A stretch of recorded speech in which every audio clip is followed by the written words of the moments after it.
Hi, Diane. How are you? I am great. How are you, Wendy? Good, good. I'm so excited that you are here, and I'm super excited for our conversation on vision.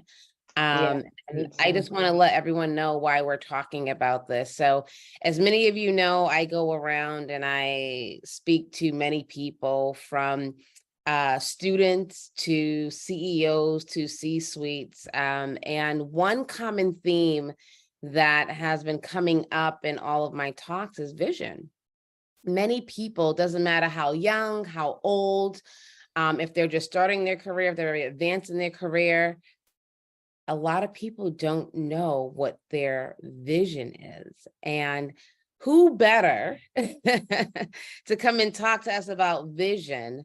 Diane is a vision accelerator. I mean, there's no better person to really talk about this topic and really give us some nuggets and talk about the importance of vision. So before we get started, Diane, can you tell us a little bit about yourself? Awesome. Well, it's so funny, Wendy. I actually have been doing this for longer than I recognize. I am a counselor by trade. And I thought that I started my desire to be a counselor when I started my master's degree. And then I ran into someone a couple summers ago. And we were in eighth grade together. And he always used to say, "You're my counselor." And I just laughed because I was like, "Oh my gosh, I'm really a counselor and a coach." And so, really, from a young age, just had the gift of listening to people and being able to hear what they're not saying and synthesizing what it means and what their passions are just by that careful ear. And so, that's kind of how it manifested over time. And I think that that's why I love having these conversations with people to have them to realize that vision isn't, we don't just get one vision. Sometimes it comes to us multiple times, sometimes because we're not listening and perhaps not acting in what we're called to do. And so that's what really makes me excited about the work that I do, having that opportunity to talk to people and hear where their gifting is and then how they will be able to step into that or perhaps pivot if they're in a space of feeling like they're stuck. But I think it's really neat to be able to have those conversations. So that's kind of how I got started and certified and really have used it in a lot of things that I've done over my career. So it just makes it exciting. Yeah, that's amazing. And I think you're the right person because, like you said, you've been doing it for so long. And I call that your true gift. Like, that's our gift. Our gift is not what we went to school for necessarily. Our gift is what we bring to whatever we do. It doesn't come with a certification. It doesn't come with initials behind your name. It's that thing that you can't. It's the intangible thing you can't really put words to. So I love that you're is it eighth grade, you said? Eighth grade friend? Yeah, eighth grade, we were in Yeah. middle school together, and he's like, "My counselor." And I was like, "Oh my gosh," like in that moment, it hit me. And I literally used to be like, "All right, do you want a session tonight?" And I would have all my little friends signing up to talk to me about who they're dating or what, was going on.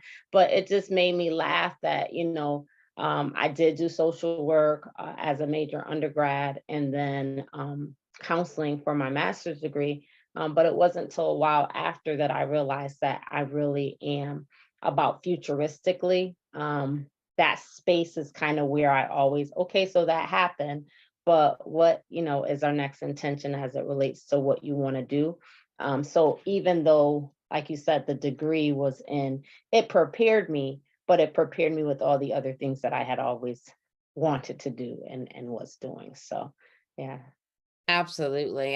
And Diane, can you tell us what's the definition of vision and why is it important? So vision is really important because it's your rudder, like giving you direction for what you are going to do.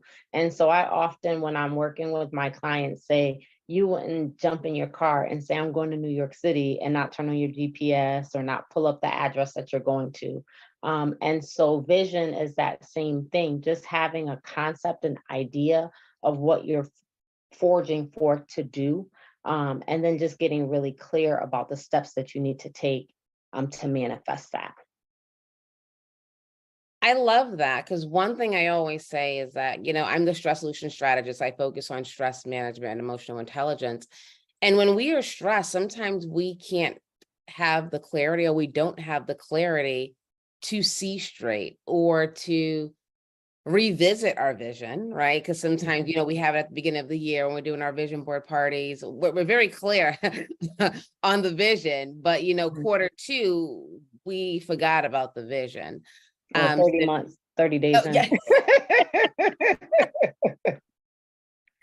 Yes, yes. And especially, people who are in their careers and doing the things and have the titles are just so bogged down. And I think vision is so important because you have to reevaluate yourself. And I think you said at the beginning, it can change.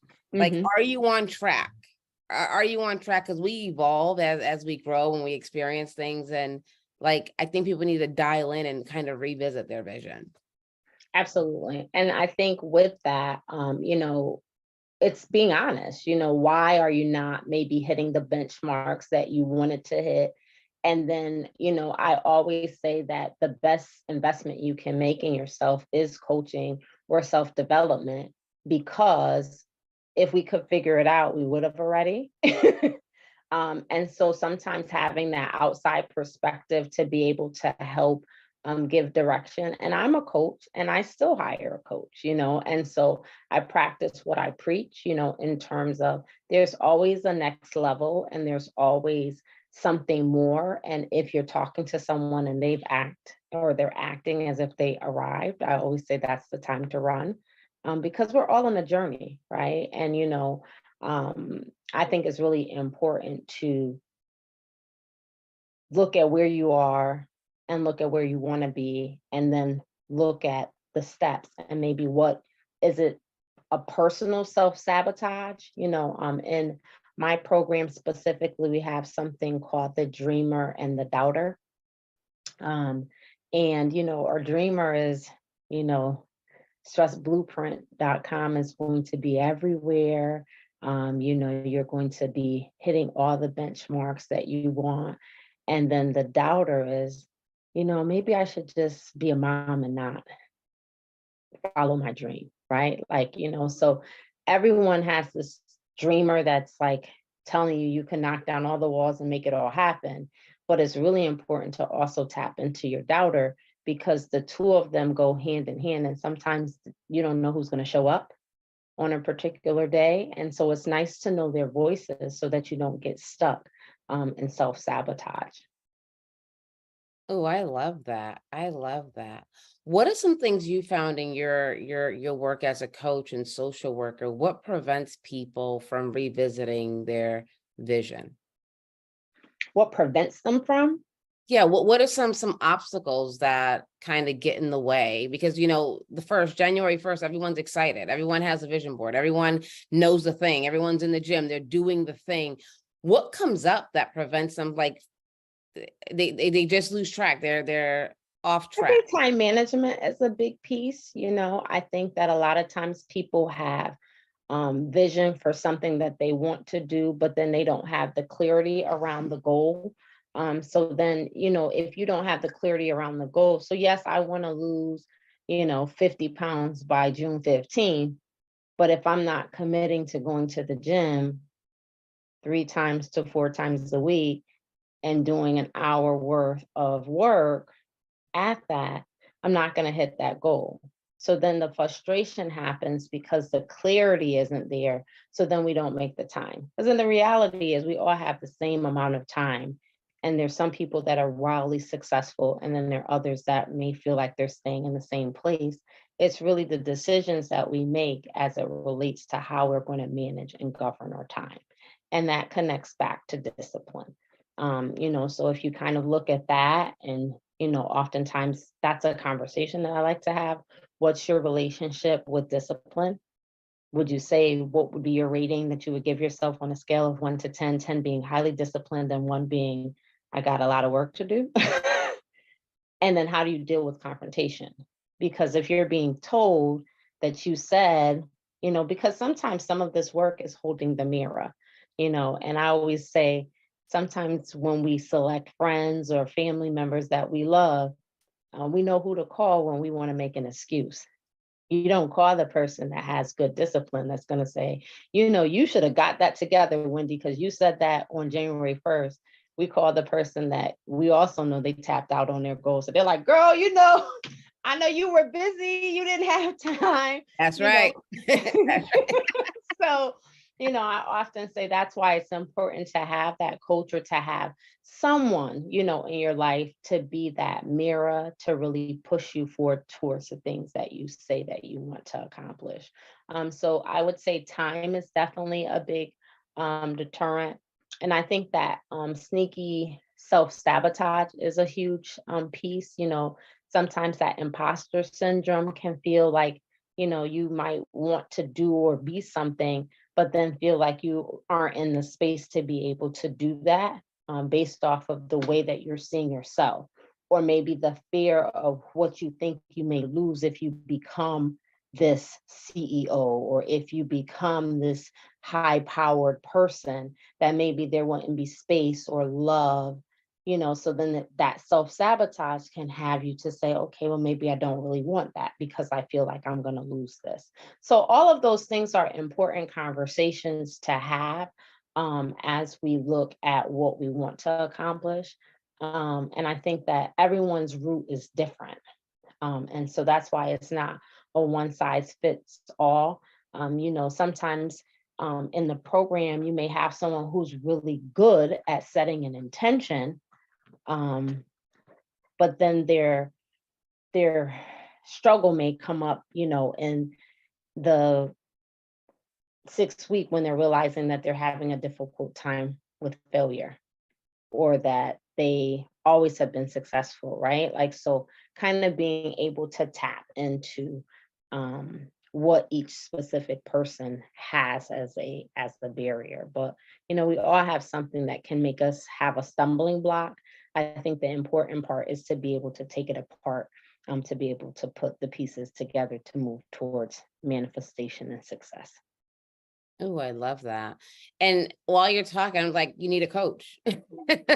You need your coach. The coach is your person. So it's Hmm. definitely your person. And I know like the coaching industry has like taken off recently, and Hmm. people are everyone's a coach now. Yes. Yeah. Everybody, whether they certified or they're not certified. But I think it's important to find your person, and more importantly, find your community. I think community is so important when you're trying to make a shift in your life, because sometimes we try to do different in the same environment, and Hmm. it just really doesn't work. So I love what you're doing, because for me, vision is your compass. Like that's like you said, it gives you that roadmap where you're going. And I was just blown away that really that senior leaders who like are running, profitable, these expensive they don't know what their vision is. I was just so blown away by that. And I commend them for being courageous to raise their hand and say, I don't know. I just don't Well, know.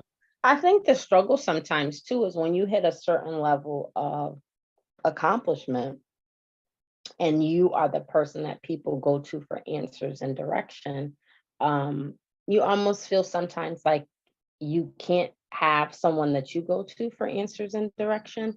And I Mhm. think that that becomes a lonely place. Again, when we talk about, dreamer and doubter, then that becomes that like, am I weak? And then that's the voice of the doubter, right? That would make you feel like you can't go and reach out to another person to get that support, even though everyone needs that support, right? And so it's often that's something that happens often at that leadership level, and it's sad because they have so much skill and ability, but just need to take that corner and get that additional support to be even more fabulous. But sometimes it's difficult because that judgment, and I think, and sometimes that self-judgment of like, I'm not sure that I can do this. But I think that it's important to, like you said, find someone who is a good fit for you, tap into resources that the person may offer, do some trial runs, some initial one-on-one meetings to see if that person is your coach and how that feeling, feels in that moment. Because I think, again, being a woman, and sometimes I have to change my analogies talking, but you don't go in the store and find the perfect pair of jeans or the perfect bra. You kind of have to try on a few. And I think the same lies in for counselors, for coaches, to really have those meetings, have those conversations, have some questions, maybe ask. We all have a divine intelligence. And when I think about vision, I often like to talk about that. It's what babies have. When you see a baby and they're like not connected to a person, they have something inside of them that's telling them, this is a good person. Like their aura is good and you're connecting with them. And then sometimes the baby, and then we as adults can say, oh no, go to auntie, whoever, or go to this person. And the baby's like, ah, and it's something that just is not aligning. As we get older, sometimes what happens is that we separate from that intuitive knowing. And so what I like to say is that if you're looking at connecting with a coach or connecting with somebody and you feel like your doubter has been running high, maybe ask yourself for some sort of sign, some sort of something that's going to bring you peace in a way when you have that conversation that, okay, that feels good.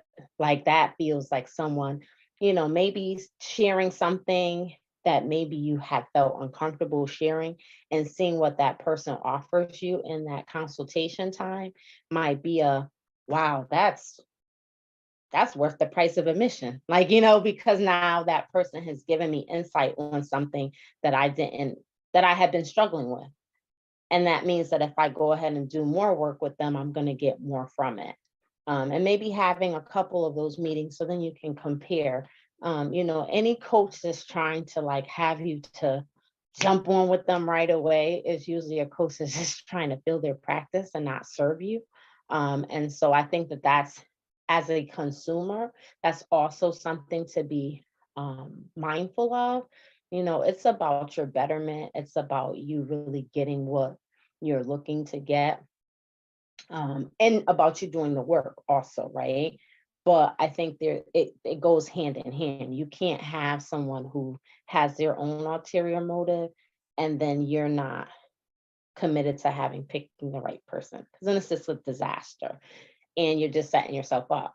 But if you're really focused on enough is enough, I'm ready to live the life that I was created to live. I'm ready to show up and rise up into the person that I'm supposed to be. And I want to talk to someone and have them to help me to stay accountable until I walk in those shoes and feel what it feels like to be in that space.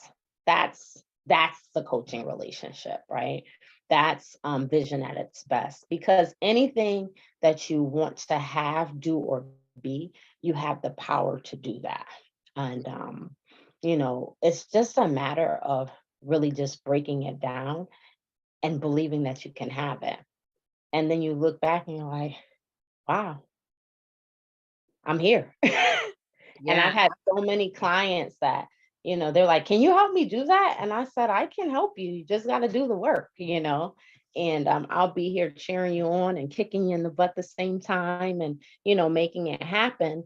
But I think that, again, you have to really be committed, and both parties have to be committed. Yes. Yes. Diane, what are some things like I know getting a coach and being in a community, all that is very, very, very important to your point. But what is some inner work that people can do? So people that are listening, they may be like, oh, I don't really know what my vision is. What's some inner work that they can do kind of on their own before they take the next step to explore coaching? I think that, it's really important, when you think about vision, is what you say to yourself. What are you thinking for yourself? And for me, sometimes that leads me to affirmations. When I think about work, inner work, that needs to take place, you sometimes self-talk is the worst talk. Mm. Sometimes things that we are saying to ourselves are things that we wouldn't say to a friend. We wouldn't say, to our inner child, but we're saying it. And so really being able to reprogram and spend some time with yourself. And I always tell people, like, work it in when you're brushing your teeth, you know, when you are taking a shower, you can be saying your affirmations then. You don't have to wake up 30 minutes before, because people are always, I'm busy, I'm so, my day starts and I'm just going. But there are functional things that we all have to do to start our day. And we can kind of incorporate those positive things in to that. So I often say, I love I'm fit, firm, and muscular, for your, saying that in the morning makes me go, okay, I gotta get to the gym. I have to do things to create that fit, firm, and muscular body. I'm living my perfect peace. That allows me to make sure that my space is honoring the peace that I desire to have, right? If you're not in a relationship that's honoring you, saying that I am enough and my perfect partner will love me for all of the things that I am, right? So anything that you want to work on, we have to do the inner work. There's an African proverb that I love, and it says, um, the enemy outside. If there's no enemy within, the enemy outside can do us no harm. Mm. Mm. And so that always, just says to me that we have to do the work with the enemy that might be trying to creep within us, because then once we take care of our own stuff, there's nothing outside of us that can harm us. Yeah, I love that. I love that. Yeah, inner work is so important. I love affirmations because for me, it's rewiring your brain, right? Your mindset shifts, your thoughts, which then goes to your behaviors, how you operate in the world. Many times we're not saying affirmations, but those negative thoughts, that negative self-talk that we're not saying out loud still impacts how we behave. So important. And I'm a big journaler. I love to journal. The Absolutely. paper. That's a good one. Yeah. Taking in additional information with YouTube, Yes. um, doing things that kind of settles your brain if people are really busy, and just like, maybe coloring, or, Mm-hmm. there's coloring you can do on your phone, because sometimes people, don't want to get crayons or get colored pencils, but you can do it on the phone with your finger. There's apps for that. Maybe it's word puzzles. Like, I think anything that you can do to just slow yourself down is really, really key, so that you get a chance to think. And everybody has different ways of winding down, to be able to tap into what's next and what's good. Yeah, no, absolutely. And I have a couple of additional questions. So, our audience, we have, nurses, we have healthcare professionals. We all went to school. Well, that's why I met you, right? I met Right. Diane many years ago at St. Joseph College. I know. They got a whole new Um, name, right? yes, yes, yes. Look, and men. Yeah, totally different now. Right. Um, but like going to school for nursing, very stressful, right? But Mhm. we're just chasing that dream of becoming a nurse. We get out, we take our NCLEX. I'm speaking for everyone in general because, usually people who are successful, many of them have degrees and they go through this, this journey of getting to Mhm. where they want to be. So you take the NCLEX, you get your license, your degree, your stamp, your initials, and then you go out into the workforce and you're working. Um, how can those people kind of pivot? So as a nurse or as a healthcare professional, you're working, you're taking care of patients, you're just in it, you made it. How can you pivot from that to say, is this what I'm supposed to be doing? This is very stressful. I'm in it. But is this what I'm supposed to be doing? Is this really the vision I have for my life? I went to nursing school many, many years ago, right? Mhm. Is this what I'm supposed to be doing now today? Because you said something at the very beginning that your vision can change. Mhm. And I guess what I'm asking is, can you give people permission to change their vision, change the trajectory of their lives? Absolutely. Like, I don't necessarily think that because we do one thing, we have to continue in that vein. Sometimes you may be a wonderful nurse, and that was something that you were supposed to do to get particular information because you're supposed to go and follow another path, maybe in a whole nother field. Maybe you're going to be an amazing psychologist because you really have a great understanding of the body, or maybe you're going to go and do something else in a school that has nothing to do with nursing. Maybe you're going to be an English teacher because you always like writing, from when you were a child. But, something said, oh, go do nursing because you're going to make money, or, Mm. that's a better field. You'll, have a job, but you're volunteering at an organization that you're a part of and created a great poetry group that excites you. And I think sometimes in our lives we have things that we love, and then we have other things that maybe may be our majors, or things that we feel that we were told, guided, maybe we just enjoyed the class, but we pick that as a major. I think even when I I spent years working in colleges, but I often laugh looking back. College students can't make decisions for themselves usually. They're not allowed to be out late, So I just think back to all of the people that either weren't able to stay in college because they made bad decisions, or they stayed and they made it through, but perhaps because of that guidance and that, while it was good, but directives on like, you should be doing this, and they didn't get a chance themselves to say, this is what I want to do. So I Mhm. say all of that to say sometimes people do end up in jobs that I wanted to make my mom proud. I wanted to do this because that was my dad's dream, and then you get to be 30 and you're like, I don't want to do this. And Right. it's cool, don't do it. Because I always say your passion um, will be followed by profit. Mhm. And Mm. like, it's really important to work in your passion and the profit will show up. And people sometimes get stuck into, I'm going to have to go back to school. I encourage people to listen to podcasts. I know for a stint, I listened to people that were following their passion, and just like stories of how one lawyer just was like, I'm not going to do, he was a very well-established criminal lawyer, and he had all these cases, and he was just like, I'm gonna cut my practice off, and I'm just gonna meet with clients and work with people that I enjoy. And he was like, that's what I'm gonna do. If I don't like it, I'm not taking it. And his accountant ended up calling him like halfway through the year, like, hey, what are we gonna do with all this money? Because he had served so many more people because he was working in what he wanted to do. It's just classic, like, so sometimes, again, to me, that's our saboteur that gets us to feel like we have to stay. Oh, I don't want to let this person down, I don't want to let myself down, how am I going to pay my bills? And I'm not saying quit your job and go jump, and be irresponsible.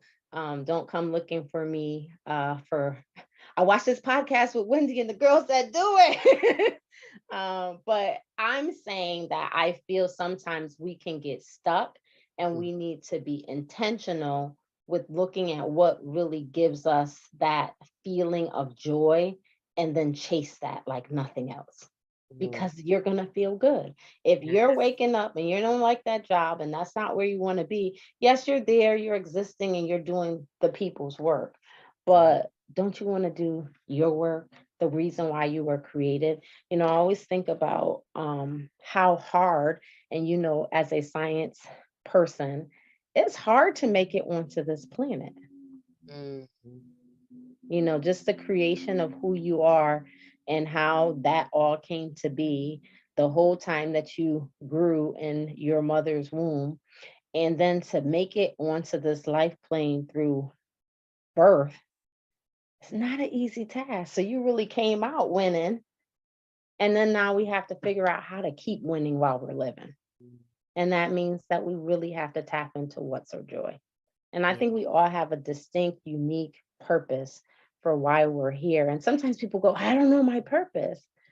But then that's where I would say you have to like fish around, Mhm. to what really makes you happy, right? And like, I don't think that that means that you do have to go to school. Sometimes I laugh now as a person who worked in higher ed and, working with high school students now, sometimes I'm like, maybe college is not for you, Right, but what right. do you love doing? Because I don't connect. You get a lot of debt being in college. Oh, Is for there sure. something that you do like no other that you could create a living and a joy doing by serving the world? Mhm. So that's the greater question, right?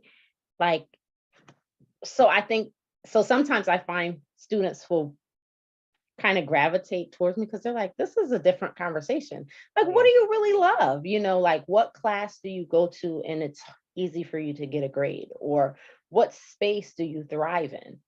Mhm. And if it's lunch, I talk to them about hospitality and like, culinary arts, like, because everybody doesn't thrive at lunch. Like there's Right, some people who that's the worst part of their day because right. they have to interface with people. It's noisy. It's right. So like I think sometimes we're so fixated on that, like sometimes it could be sports, but it doesn't mean that you're gonna be a football player, basketball player. But there's agents, there's, managers, there's other roles. So I think sometimes we need to think collectively about all of the roles that people play and then what role will that be for us. If you fried chicken, fry that chicken. If you You are get a the best fried chicken, right? right, like, that's gonna have I have a person, I just drove 40 minutes to pick up a cake last week because her cakes are good. Right, right, Right? So it's just like when you decide what your niche is and what you want to follow, then run with it. Because then people are going to say, hey, did you talk to that Wendy about your stress? Because I'm feeling better, right?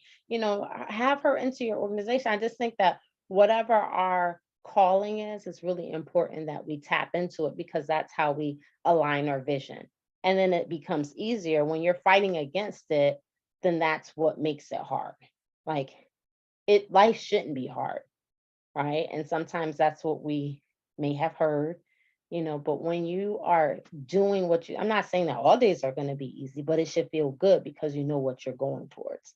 right. That rudder is saying, okay, this was a hard left. I know I got to go back right to get back on the strip, but I'm willing to do that because I know my end goal. Yeah, absolutely. You said you dropped so many gems there. And I'm so happy you said purpose. You're talking about passion. Like, wait, where's purpose? Purpose, purpose. Because such a big purpose person. And your purpose is getting quiet and you'll figure it out. It's there. You have it. It's ingrained in you. And one thing I always tell people is that self-awareness is key, but you got to get quiet and give yourself time and space to really explore who you are, what lights you up. I always give the example of when I'm with an oncology patient, that feeling I get, it's indescribable. So I know my purpose is to serve patients in some capacity. Um, but yeah, it's really understanding who you are, why you're here, and what impact you want to have on this world.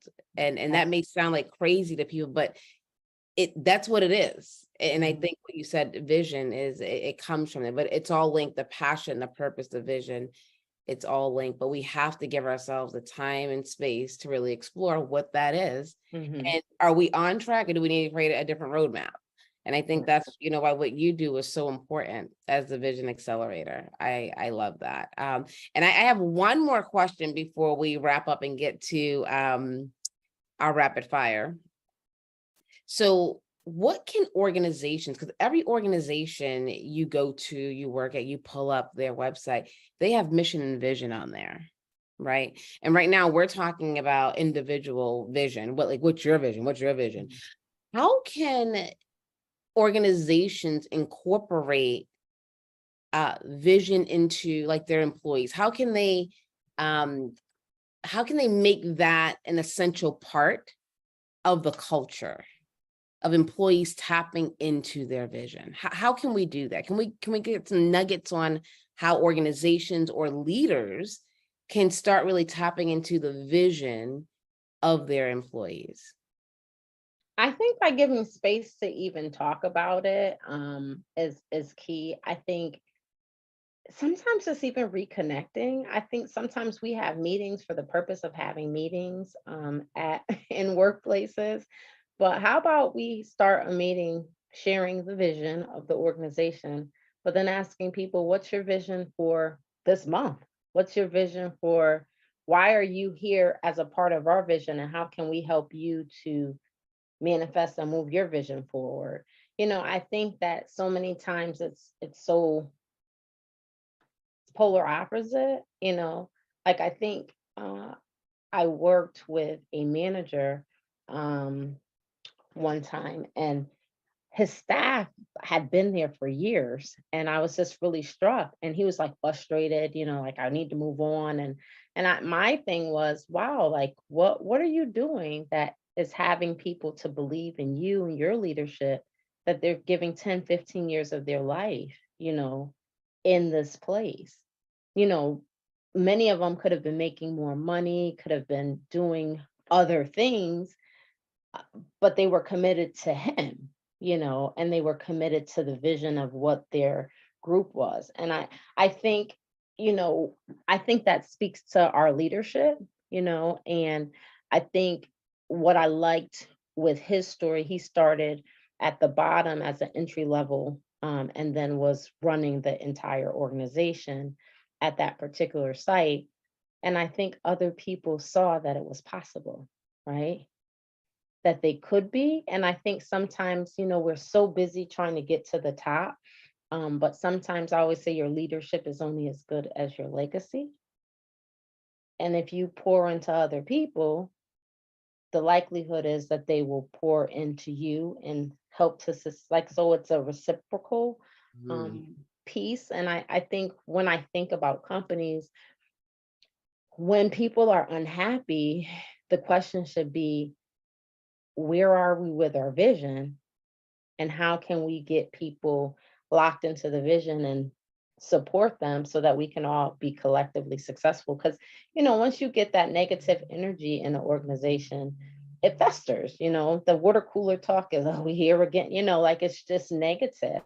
And a lot of times when people are negative, they're not happy, and they're not connected to what is their next. When you're connected to your vision and you put those stops in that you have to hit, you don't have time for gossip. You don't have time to, not be your best, be it in talk and how you show up and how you feel, because you know that all of it is interconnected.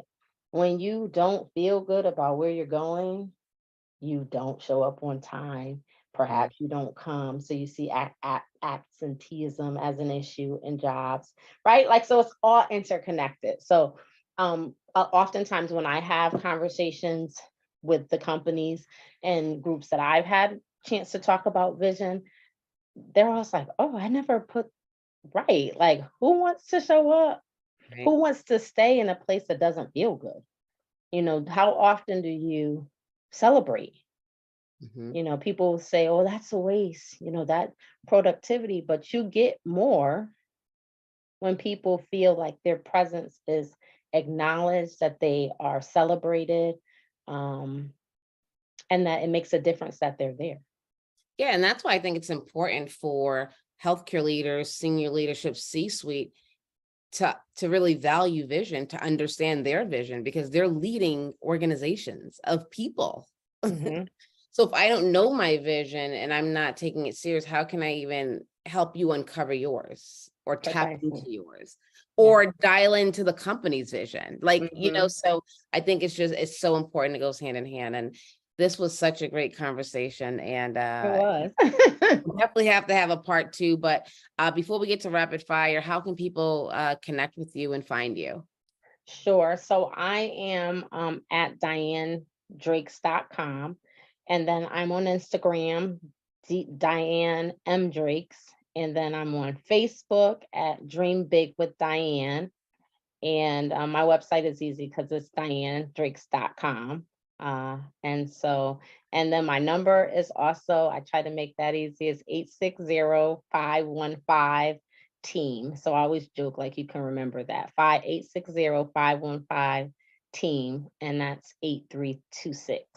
But I hope that everyone, I always say that I picked that number because I'm on your team. Like, so even if I'm not someone that you want to work with, I want to help you. I love to just help people to connect with who they're supposed to connect with. And so sometimes I'm a great referrer of like connecting folks. But I would say that that is one of those places and spaces that I just love to be in, to be able to connect with people and to help them to live their best life and to, Yeah. to all good things. Absolutely. And I can attest to that, just knowing you from when I stepped foot on St. Joseph College's campus in 2000. Yeah, 2000. Like it's now, right? Like we're still connected. And you were really a godsend for us African American women. I could speak for, my little crew, to see you there as staff, and you helped us. You helped us really navigate that experience. So thank you. And Thank and you. you are a connector, and it says a lot that from 2000 to now we're sitting here having this conversation. So Absolutely, absolutely. And like it's just great even to thank you for saying that. It's really important for us to recognize, even as African American women, that we still are chasing it, chasing the dream and stepping into the dream. I think that position, I was the first African American to hold that position back then. Mm.